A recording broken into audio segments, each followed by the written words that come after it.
성을 쌓는 데는 수십 년이 걸리는데 무너지는 데는 순식간인 것 같습니다. 회사를 하나 키우는데도 정말 오랜 시간이 걸립니다. 하지만 무너지는 것은 한순간입니다. 명성을 쌓아가는데 참 오랜 시간이 걸립니다. 하지만 무너지는 것 정말 한순간의 실수입니다. 가수 유승준 씨, 그렇게 인기가 좋았던 가수가 병역 기피라는 문제 하나 때문에 아직도 한국에 제대로 들어오지 못하고 있습니다. 배우 유아인 씨, 대중들에게 많은 사랑을 받았지만 결국 마약류 관리법 위반으로 모든 계약이 취소되고 모든 활동이 중단되어 버렸습니다. 강정호라는 야구 선수, 뛰어난 실력으로 메이저리그까지 진출을 했지만 3번의 음주운전으로 그는 결국 팀에서 방출이 됩니다. 30년 공든 탑이 한순간에 무너지고 있다. 가수 임창정 씨에 대한 최근 뉴스 헤드라인입니다. 최근 주가 조작 의혹에 휩싸이면서 30년 동안 차근차근 쌓아왔던 그의 명성이 하루아침에 다 무너져 내렸다라는 것을 이야기합니다. 이처럼 쌓는 것은 참 오래 걸리고 어려운 일인데 무너지는 것은 순식간입니다. 그렇다면 우리의 신앙은 어떨까요? 우리의 신앙.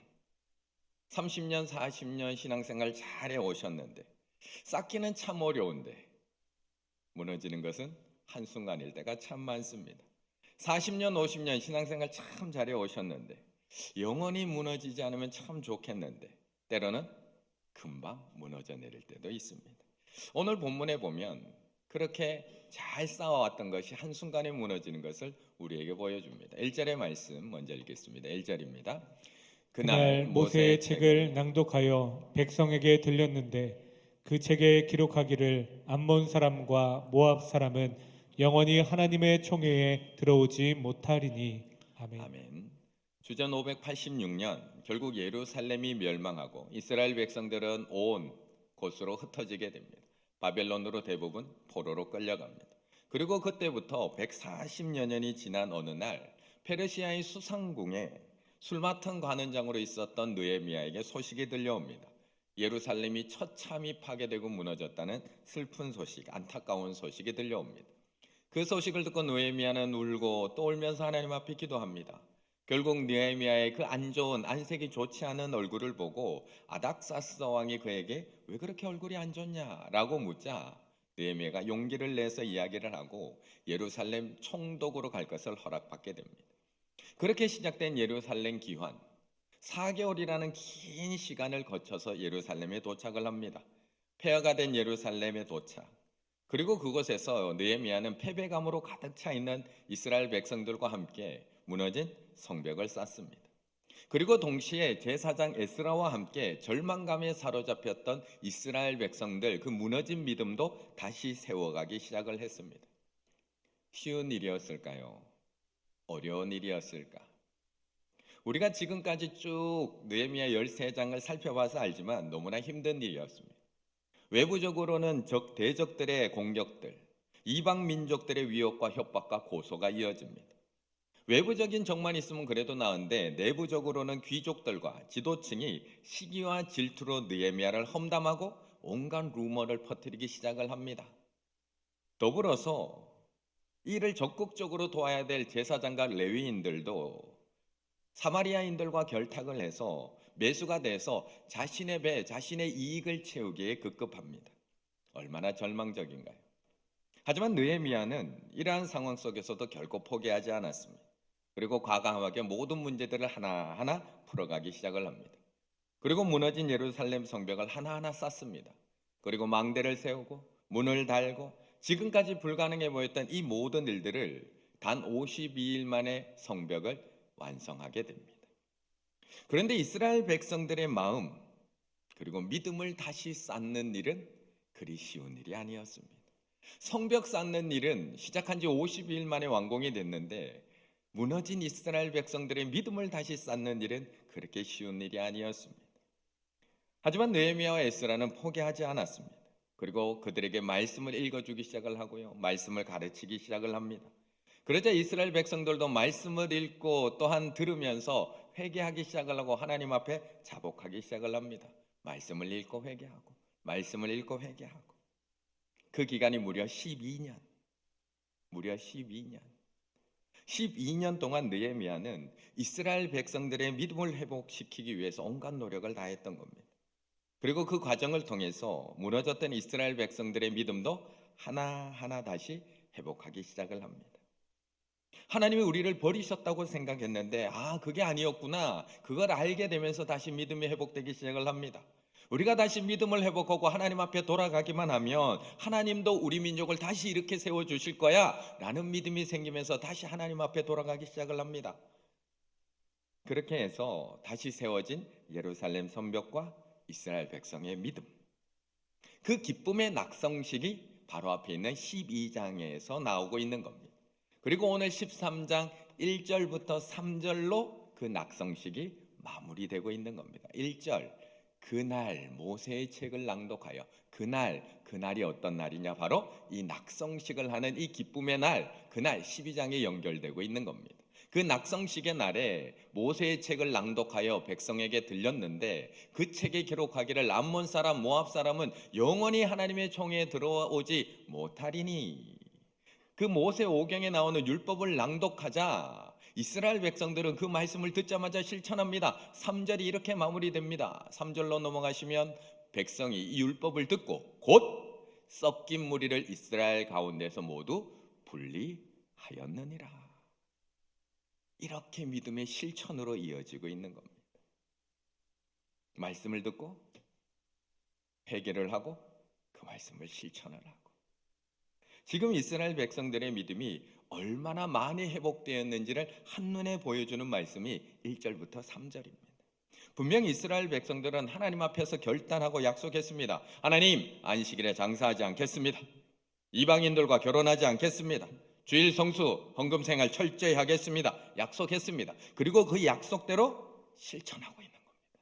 모세의 책에 암몬 사람, 이방인들 너희들과 섞여 있게 하지마, 모압 사람 함께 있게 하지마, 총에서 내어 쫓아, 그 말씀을 읽자 그대로 그들을 분리해내고 있는 겁니다. 지금까지 같이 살았거든요.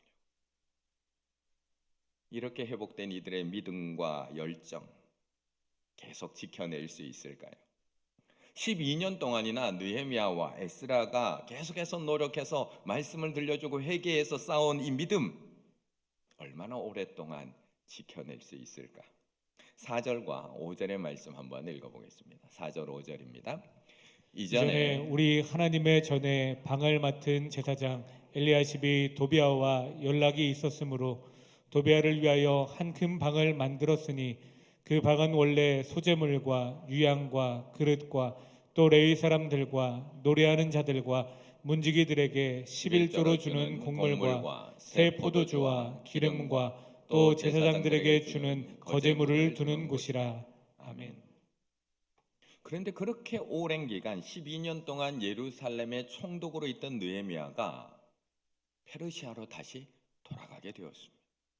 아닥사스다 왕 20년에 예루살렘으로 파견받았던 느헤미야가 아닥사스다 왕 32년이 되어서 페르시아로 다시 부름을 받았습니다. 왕과 약속한 기간이 완료가 되어서 다시 페르시아 궁으로 돌아가게 된 겁니다. 그래서 오늘 본문 우리가 함께 읽은 이 3절과 4절 사이는 바로 이어지는 것처럼 보이지만 그 사이는 약 2년 정도, 1년에서 2년 정도의 시간 간격이 있다고 보시면 됩니다. 기쁨의 낙성식까지 다 마친 느헤미야가 페르시아로 다시 돌아가고 복귀했기 때문입니다. 6절에 보면 이렇게 이야기합니다. 그때에 내가 예루살렘에 있지 아니하였느니라. 바벨론 왕 아닥사스다 왕 32년에 20년에 왔었거든요. 32년에 내가 왕에게 나아갔다가 며칠 후 왕에게 말미를 청하고 제가 다시 예루살렘으로 가봐야 되겠습니다 라고 다시 통했다는 겁니다. 느헤미야가 그렇게 자리를 부은 2년 사이 예루살렘에는 어떤 일이 일어난 걸까요? 그렇게 믿음을 한 땀 한 땀 쌓아왔는데 2년 사이에 어떤 일이 일어난 것일까? 12년 동안 그렇게 잘 쌓아온 믿음의 성벽 잘 지켜내고 있었을까? 근데 5절에 보면 놀라운 일이 일어납니다. 도비아를 위하여 한 큰 방을 만들었으니 그 방은 원래 소재물 유향 그릇과 레위 사람들 노래하는 자들 문지기들에게 11조로 주는 곡물 새 포도주 기름 제사장들에게 주는 거제물을 두는 곳이라. 예루살렘 성전에는 작은 방들이 있었습니다. 그 방들은 앞에서 읽은 말씀처럼 백성들이 갖다가 바친 그런 예물들을 넣어두는 방들이었습니다. 헌물들을 저장해 놓는 방들.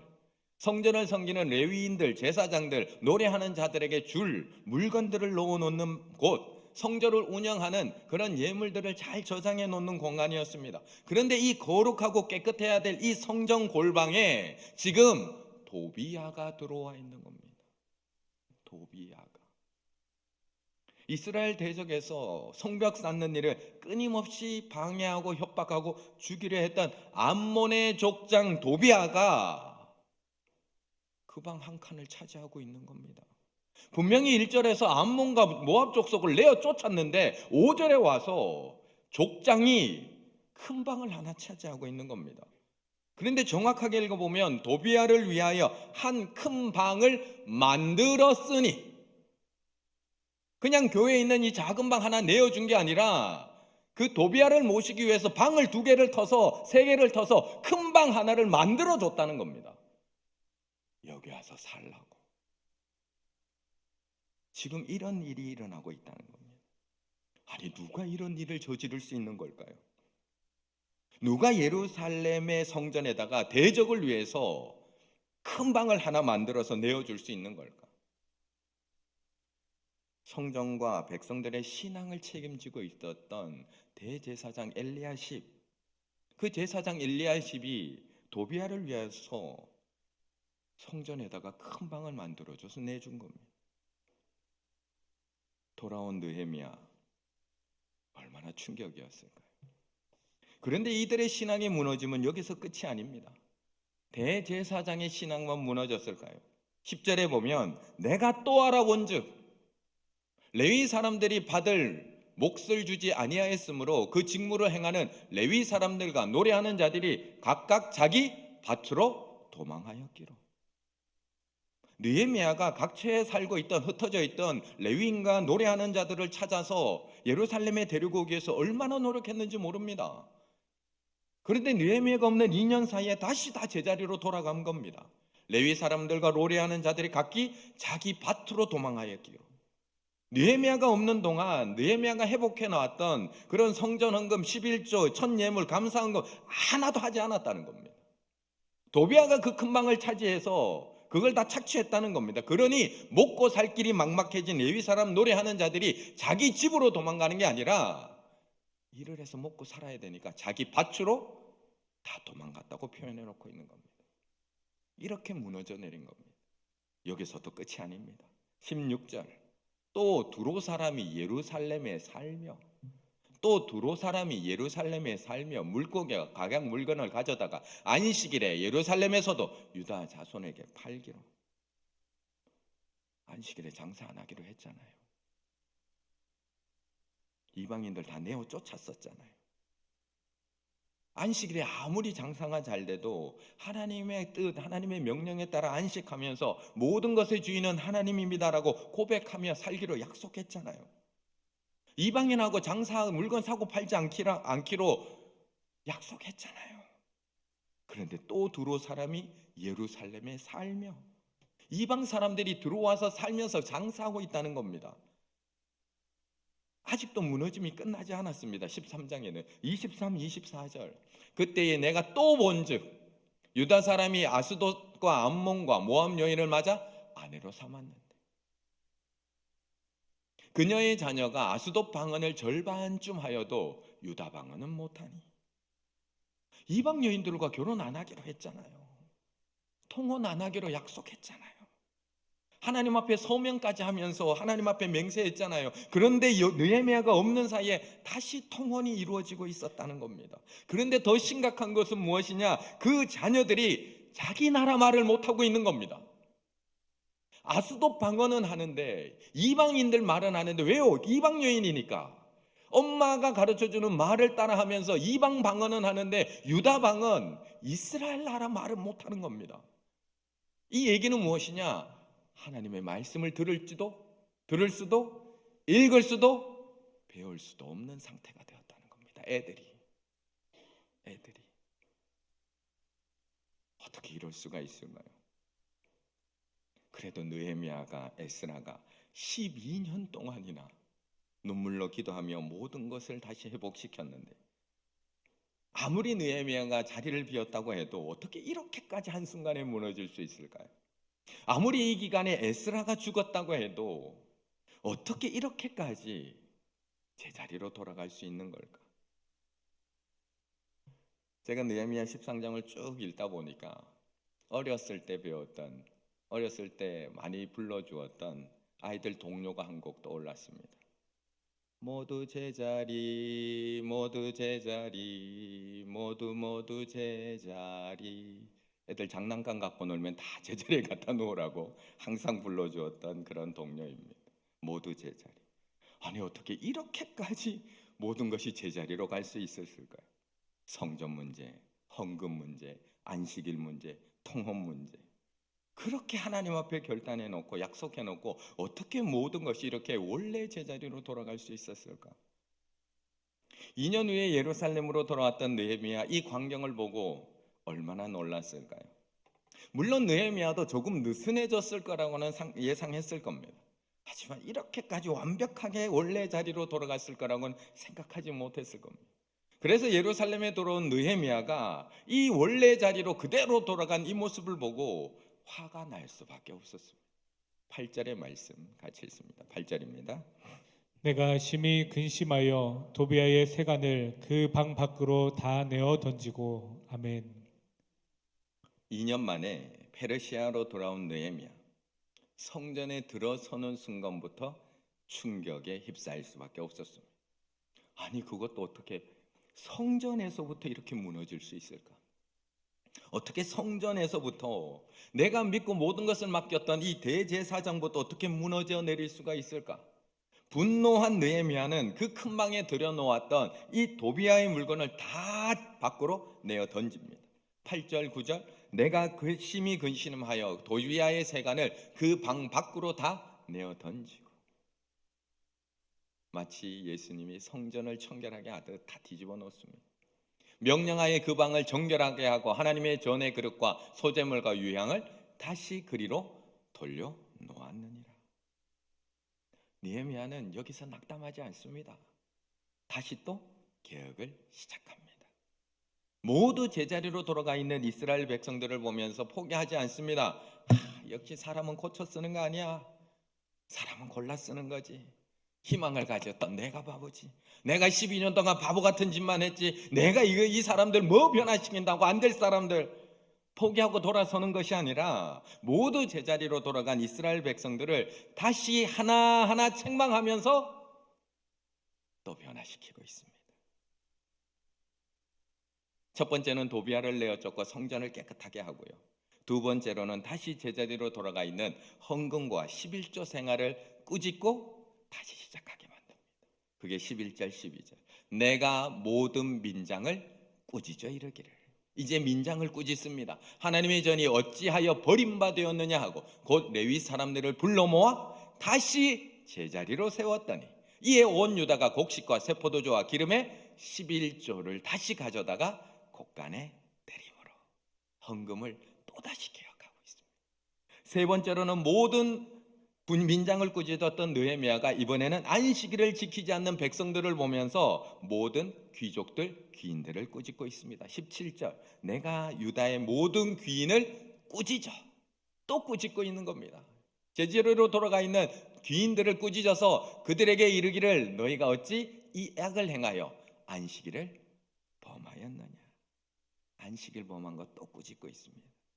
네 번째, 마지막 모든 귀인을 꾸짖었던 느헤미야가 마지막으로 모든 부모들을 책망하고 심지어 때리고 있습니다.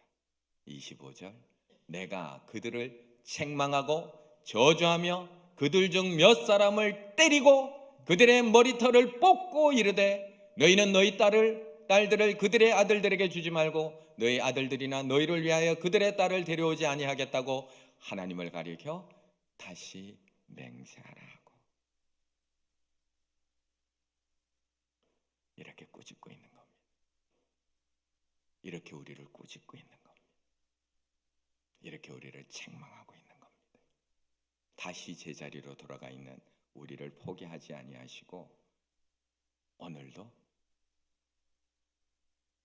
몇몇은 때리고 있는 겁니다. 우리는 하나님의 말씀이 늘 나에게 위로의 말씀, 격려의 말씀, 사랑의 말씀이길 원합니다. 오늘 이 밤에도 하루 종일 수고하고 하나님 앞에 나온 우리 성도님들, 하나님께서 따스하게 위로의 말씀 들려주시면 얼마나 좋겠습니까? 힘든 인생길 살아가며 오늘도 기도할 제목이 너무나 많은 우리들에게 힘이 되고 능력이 되는 말씀, 그 말씀 주시면 얼마나 좋겠습니까? 그런데 그것만으로는 죄악의 길을 걸어가고 있는 우리를 살릴 수 없다는 것을 알고 계시기에 하나님은 때로 제자리로 돌아가 있는 우리를 꾸짖으십니다. 그래서 요한복음 16장 8절에서 그가 와서 죄에 대하여, 의에 대하여, 심판에 대하여 세상을 책망하시리라 말씀하고 있는 겁니다. 그래서 우리는 하나님 말씀 앞에 위로와 은혜도 받지만 때로는 찔림과 아픔과 책망을 느낄 때도 많다는 겁니다. 그런데 이 과정이 한 번으로 끝나면 얼마나 좋을까요? 하나님 앞에 한 번 딱 혼나고 한 번만 딱 책망받고 한 번 딱 회초리 맞고 우리의 삶이 완전히 변화되면 얼마나 좋을까?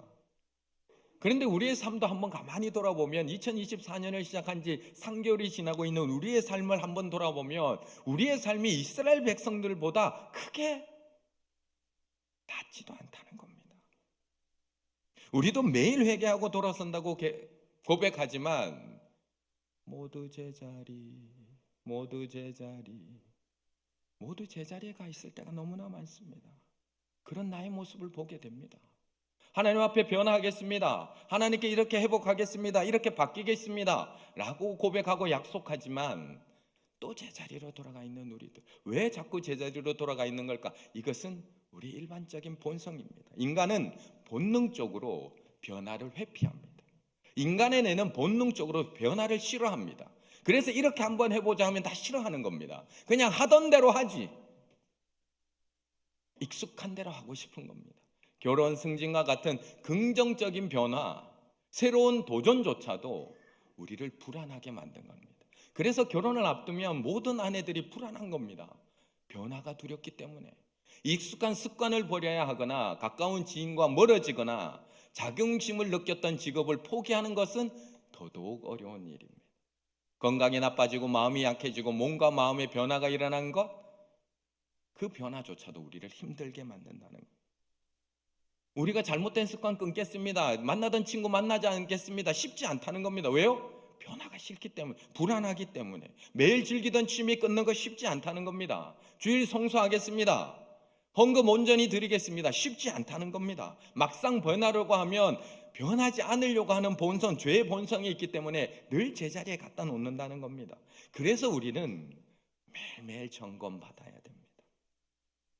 내가 정말 하나님의 말씀 앞에서 정말 제대로 잘 변화되어 가고 있는지 매일 점검받아야 합니다. 결심은 모두가 합니다. 2024년을 시작하면서 우리는 얼마나 많은 변화와 성장을 결심했는지 모릅니다. 하지만 오늘 본문에 나오는 이스라엘 백성들처럼 또 제자리에 와 있습니다. 또 원래의 자리로 돌아와 있는 나를 보게 됩니다. 그래서 우리는 이스라엘 백성을 꾸짖고 있는 이 느헤미야와 같은 하나님의 말씀에 찔림을 받아야 합니다. 날마다 하나님의 말씀 앞에서 점검을 받으셔야 됩니다. 나 스스로는 잘하고 있는 것 같지만 내가 이 정도면 잘하고 있지. 아이 저 집사님은 금요도 안 나오시는데 나 이 정도면 잘하고 있지. 아이고 저 권사님은 기도도 안 하는데 나는 이 정도면 잘하고 있지. 아니요.